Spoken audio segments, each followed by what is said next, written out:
Welcome to ATRAM Game Changers, the podcast that invites you to explore the exceptional minds of our time. Brought to you by ATRAM, the leading independent, digitally powered asset and wealth management firm in the Philippines.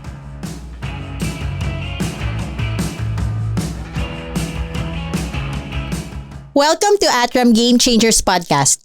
I'm Sandra Aralio, ATRAM's Chief Investment Officer. And today we are spotlighting the Philippines' first and only SDG fund, a true game changer in sustainable investing. The ATRAM Sustainable Development Growth Fund is a unique investment opportunity, empowering investors to align their portfolios with the needs of the future.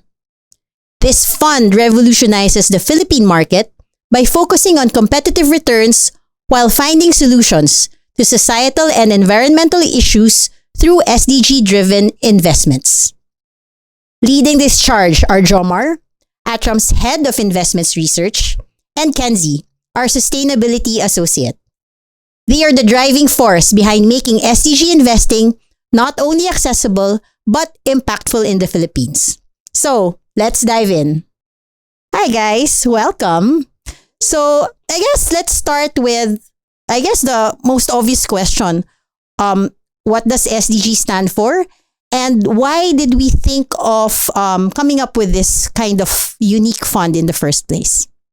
We were taking inspiration from one of our clients, and it seemed to us that the world was already moving towards ESG investing. So we didn't really understand much about ESG investing at that time. So ESG stands for environment, social, and governance. So that's ESG. So back then we didn't really know much about it, except that it was criteria, or it was sort of part of the values of one of our clients. And when we studied, this was actually a growing trend outside the Philippines, but we also believed in it as well. So we decided to try to understand a bit more about it. And what we realized when we were looking at ESG investing, that the common ground was really the Sustainable Development Goals of the United Nations. Mm-hmm. These are sort of like national goals. So these are commitments made by the government. But everybody thought that these were the key issues that affected the future of the world. But so now how do you translate that to something more firm at the firm level, something that investors can actually see in terms of the data, and then how can we now measure it? How can we look at performance? So we're talking about impact. Right. So you mentioned the United Nations sustainability goals. No, there are 19 sustainability goals. Am I correct? 17. There's 17. 17. Okay, so plus. Okay, 17. And what we did was we, as a firm, we decided on what we wanted to focus on. And would you want to talk about what those are, Kenzie? So we try to, the scoring framework that we use that drives the SDG fund is the SDG score. And that tries to capture all 17 SDGs, but we do collapse a few SDGs onto each other and can measure multiple SDGs with one KPI. And so what we do is we operationalize these SDGs on a firm level, and then we measure KPIs for each of these. So maybe just taking a step back. What are the SDGs? What are these SDGs? Because not everybody, it's not yet that clear, I suppose, no? So ESG are kind of more general terms, right, while sustainable development growth criteria are set by the UN. Yes. And so what are give us an idea of what these are? So maybe let's differentiate first the ESG versus the SDGs themselves. Like I mean, I think the SDGs are sort of like the terminology or what we're leveraging on, the knowledge base that's actually that we're leveraging on. So ESG is, the way we look at it is in terms of risk. So there are environmental risks that are out there, and there are social risks, and of course governance. if you look at the way ESG frameworks have been constructed by different rating agencies, it's you'll see that most of the indicators there are actually found in the SDGs. That's why there's this common ground. But the way you look at ESG is the risk side. Yes. So what's the risk as far as my emissions are concerned? And this is important, particularly for countries in, like, say, in Europe, because the regulators, the governments themselves are fully committed to the SDGs. And that's why they limit the amount of emissions that a company or an industry can have. And this now creates different things like markets, whatever. But from a ESG perspective, that's my risk. I cannot go beyond a specific limit. So that's why it's considered a risk. But the way we do it is through the SDGs, which we're trying to not limit, but try to reduce. So the fund itself looks at companies that, looking at the particular SDGs are here actually two. One is clean energy, and the other one is on climate action. So if you combine the two, how do companies try to shift their energy use from fossil fuel based to renewable or cleaner energy at least? And two is, do they actually measure the amount of emissions? This is why emissions important, because the emissions have been, they are the driving force behind global warming. That is why we have this weather. So when we look at it from the SDG or the SDG funds perspective, what we're trying to see is whether the companies are cognizant that the emissions actually do cause harm, and two, do they have a strategy to shift towards renewable energy? So here, that's the impact part. So we don't look at it as risk. We look at it as an opportunity that the companies acknowledge to change their behaviors and the way they operate, to help contribute to that, to a change, to become more sustainable. So you mentioned energy and emissions. Yeah. So very much tied to environmental concerns. What about a little bit more on the social side? Education, I believe, is another core value that the SDG fund is trying to capture. Is that accurate to say? Yes, there's a SDG on quality education. It's not just environmental goals, no poverty. There's really the SDGs are very diverse in what they strive for, and they're aspirational goals for countries. And then the UN determined what are the key issues that we face in society, and that's where the 17 SDG goals came up with. And so going back with ESG, the question of ESG, because we get asked that a lot. Why not ESG versus SDG? And as Jomar mentioned, ESG often focuses on risk mitigation, whereas the SDG fund focuses on growth and impact. And there is that added benefit of when you focus on impact, there is a level of risk mitigation that goes... And returns. Yes. and financial returns. No? Yeah. So this is where we're saying that the SDG fund is a game changer, because it is tying together financial returns with social change that we're trying to shape through investor behavior. And I think that's what's really unique about this fund. So I guess how long? I mean, when did we come up with the SDG fund? What's the track record look like? So this was February of 2021 when we actually launched the fund. On the first year, we were the best performing fund for 2021. When markets became turbulent after the Ukraine-Russia war, we actually lost some of that performance. But we made it all. We were able to recover the performance in 2024 when we became this third best performing equity UITF. So I think just on the track record alone, it proves our initial thesis. No? So when we went out there and nobody's done this, right? So we have to operate first with with our thesis, and the thesis is that companies actually integrate sustainability through as defined by the goals, right? And should generate above market returns. That's our main thesis. Yeah, that's the investment thesis. You create value through anchoring the companies anchoring their operations towards those goals. While typically it requires a long horizon for it to play out, even at the onset, because of the investment process that we put in place, we're seeing some of the alpha come through, no? So, what are some of the companies that the fund is holding? So, I know, okay, maybe before companies, maybe it's the how first. How do we score, actually?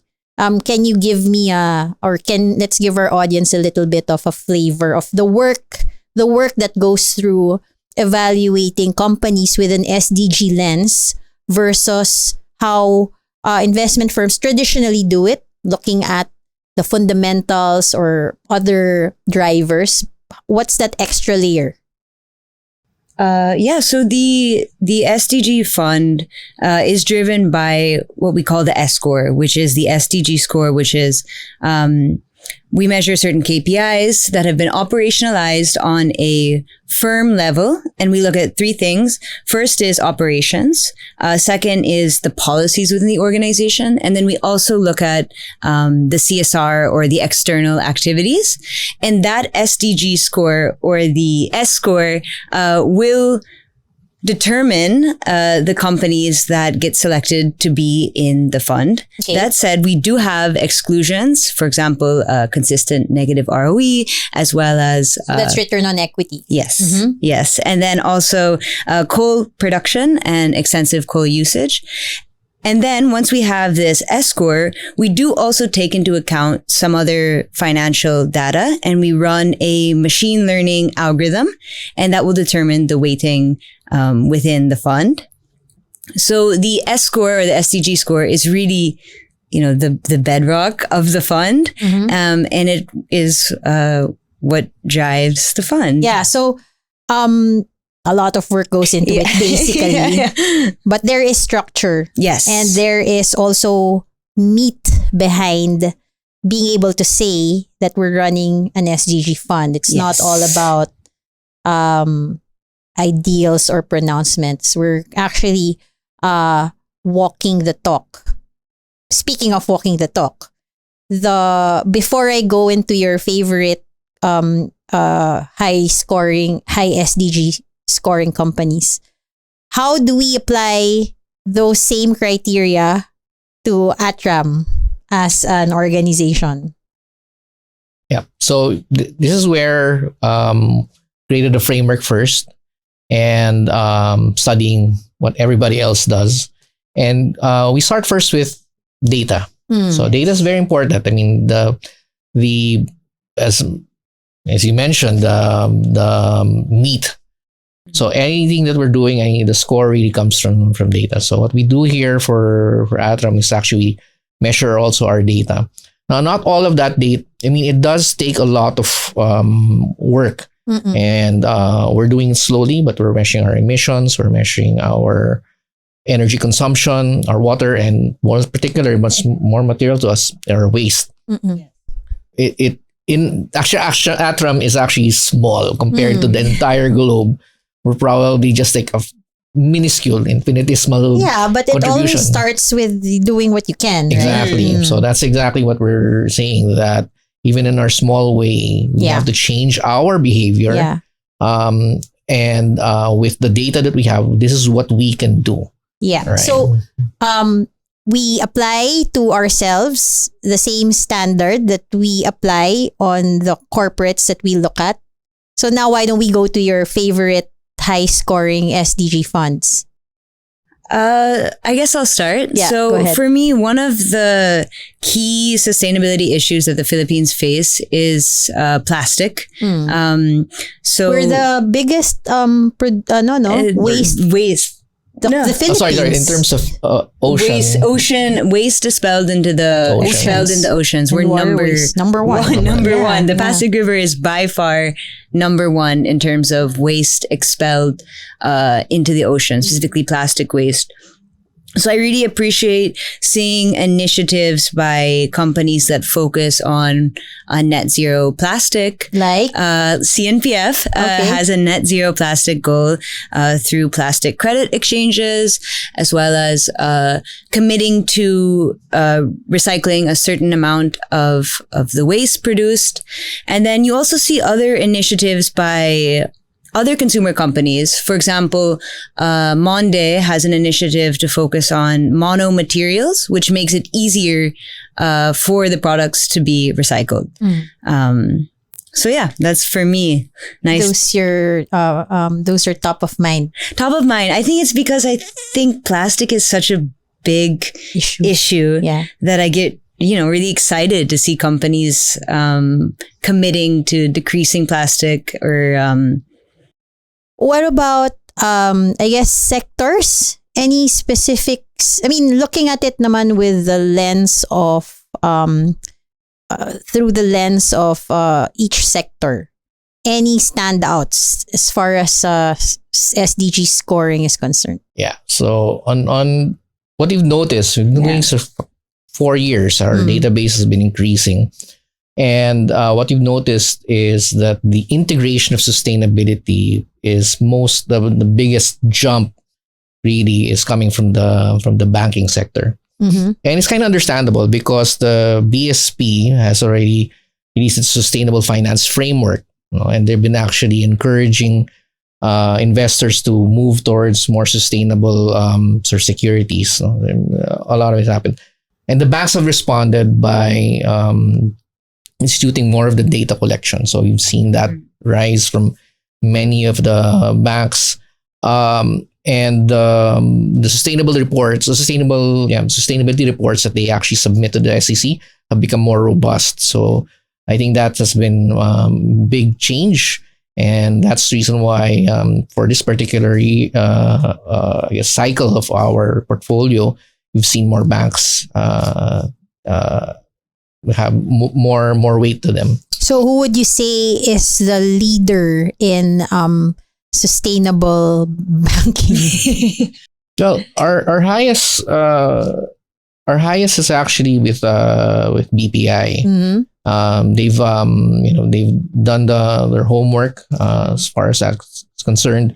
What we actually kind of want to see, and this is true for all, is that the banks have, and this is particular just to clean energy, the SDG for clean energy, is that what we want to see is the data on the shift from funding fossil fuel based energy to renewable. So currently what happens is that the declaration is this is the amount of renewable or megawatts that we've actually funded.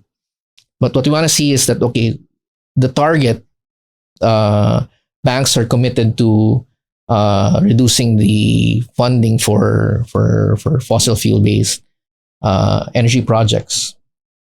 That we actually see that shift, because that would really create that impact, that the data would really show what's the impact. But I'll centering on one particular bank, and this is what we kind of look for in the sustainable finance framework. But let's look outside sustainable finance framework for a moment, and what other SDGs, right? So the one thing that's kind of unique with some of the banks is on the education side, quality education. So the way we look at it, it's not so much that I send so many students. Right. So that's good. But the framework that we generally ask is, how do you take care of your workforce? Because that's the community that you have. Yeah. Right. So the company's community is, what's the workforce? So how do you enhance their development? So it's not just about training for, let's say, and these are important soft skills. So I'm not saying that it's like presentation, that's the usual. But what we want to see is that to equip them for the future. And one bank that we've seen ahead of it is like a Union Bank, right? Union Bank actually has this program that's actually a sort of a Union Bank university that gives training for data science for their workforce. So that's what so we can see that they're ahead as far as evolving their talent or developing their talent. So for something that's in the future, developing within the community of or of the workforce, I suppose. Yeah, I guess that goes back to our framework where the highest weight we give is to the operations, so the business itself. So that would be internal, rather than just focusing on CSR initiatives like external activities. Right. What we really want to see is the integration of sustainability into the business itself. So that it's, as you pointed out, more integrated and less checklist type of thing. Yeah, I get what you mean. I guess in terms of the challenges, so we've had a good 4 years with the fund. So we've gotten some momentum behind it. But in the beginning, what were the challenges that we've had to overcome? I mean, must have been, because we're trying to change the game, right? So it's maybe atypical for the corporates themselves to, I guess, engage and entertain questions about how much plastic do you consume or something. Yeah. You wanna talk about that a little bit?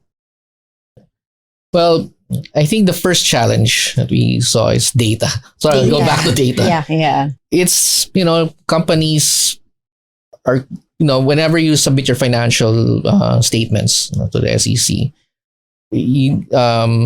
there's actually institution behind that, like PICPA or GAAP, so it's standardized the way we measure your revenue. So there are rules behind that.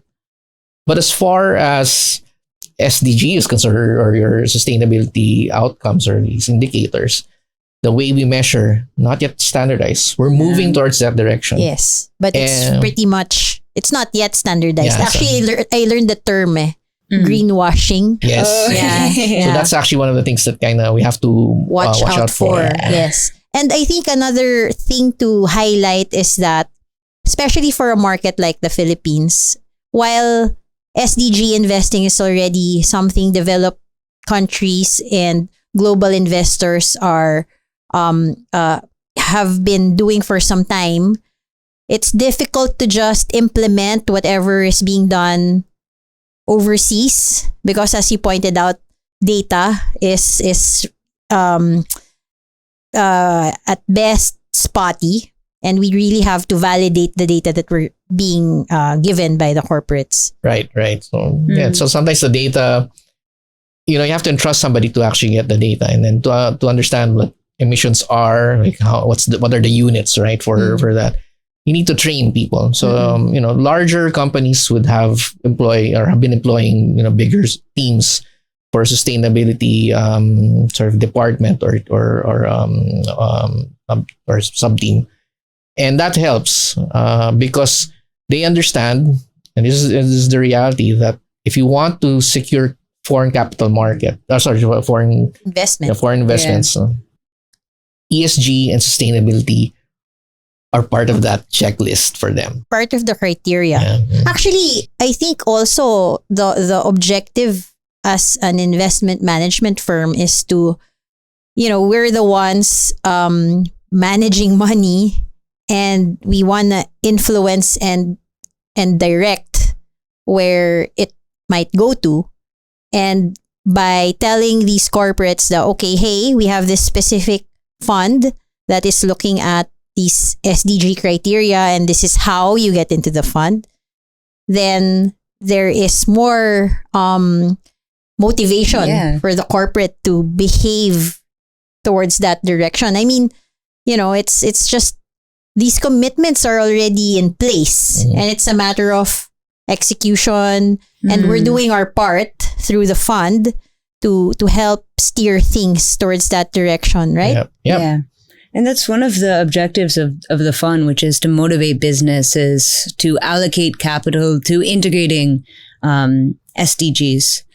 And so far, when we engage with companies, that's also part of our process, which is to, after we finish the scoring process, engage with the companies that have been selected to be in the fund and provide our input as well and what we've seen. So it's very clear, no, that especially Kenzie, you really have a passion for sustainability investing. How do you balance the need for financial returns? Because again, sustainability investing is playing the long game. The typical pitfall is when your fund is not performing, you're going to say, I'm a long-term investor. And then after 10 years, it's in the dumps and everybody just forgot about it. So how are we putting those guardrails in to make sure that the other pillar of investing, which is to make returns, make money, put capital to work and see it grow, is balanced with the sustainability outcomes? How do we, you mentioned it a little bit earlier. We're looking at certain metrics like ROE, etc. So maybe just to complete the discussion, how do we now as ATRAM integrate our own investment discipline towards managing a game-changing fund such as the SDG fund? Okay, so probably try to break down into like 3 parts, right? So in terms of the returns, the company has to be profitable. It has to sustain its profitability. In fact, we look at ROE as there has to be some momentum in it. So if it's losing money, even though you are probably doing a lot of best intentioned, right? Sustainable. Yeah, so it's company. It's not sustainable if you're not making money. Yeah, exactly. So that's it's sort of like screen. Yeah, screen for us. So we do have that, and we have top scoring companies, right? That don't meet the profitability criteria. Okay, right. That's interesting. So we actually cover how many companies? 100. We score 100. So that's way beyond the typical 30 index PSEI names. 3 times more. And so again, going back to those guardrails, you have profitability as one. What else? So we also acknowledge that it's a trade-off, right? I mean, sustainability is not necessarily, it's not a clear-cut emissions. If you have too much emissions, bad. Or we also try to balance it out. So engagement is an important aspect. So we need to understand when we engage with the company, we need to understand what's happening really with the data. So we need to know whether it's sustained, because sometimes the data looks good only for 1 year, right? So we need to make sure by checking with the company, why did this deteriorate? If it's sometimes part of the process wherein they're investing at this point, they're expanding, it's possible that in the expansion that you will create more emissions. So it's part of the growth. What's important is they recognize the impact that they're doing, try to clean up as much as possible. I mean, that's sort of like our principle. And the last guardrail is actually on greenwashing. So we check the data, right? And we have to ask, why is this? It's a bit of an audit in a sense, but you have to go back to the company. Why did this? You said this, right? And why is the data a bit different?